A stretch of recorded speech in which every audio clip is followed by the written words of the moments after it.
Now, we mentioned in Game 1 for all our listeners back in the Michigan area, you did have a couple of Midwesterners on the call, including Griffin over here as a Michigan native.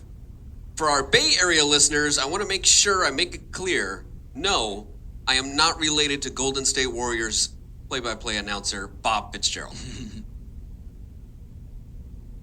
There's a bouncer, and it gets away. That will allow Chong to move up on the wild pitch. Runner in scoring position. I feel like I have to point that out because somebody told Lloyd Moseby, grew up in Oakland, somebody told him, 12-year big leaguer, 10 with the Blue Jays, 2 with the Tigers. Somebody told him I was Bob's kid.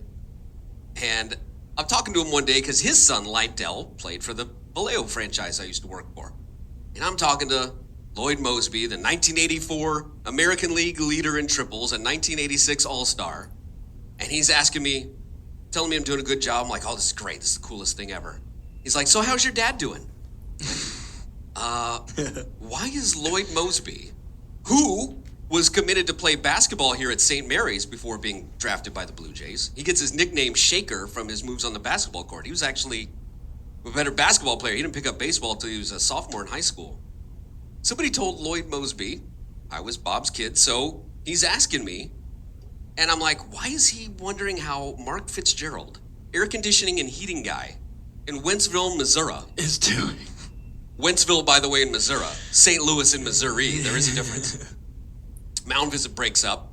He asked me, how's your dad doing? I'm like, why is he asking me this right now? He's like, well, somebody told me you were Bob's kid. I'm like, oh, no, I don't think I'm related to him. And he said, you know what? That's even cooler that you're doing this then. Here's one outside to Duroff.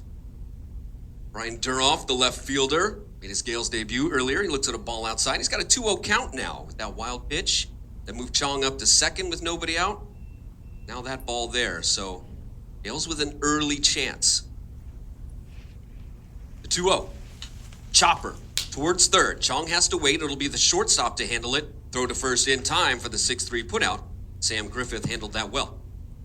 Not only handling that well, but doing a good job keeping Chung over there. Obviously, slow bouncer, tough one for Chung to get around him or anything, but there is a chance if he doesn't pay too much attention, if he works a little too quick, Chung can move up to third.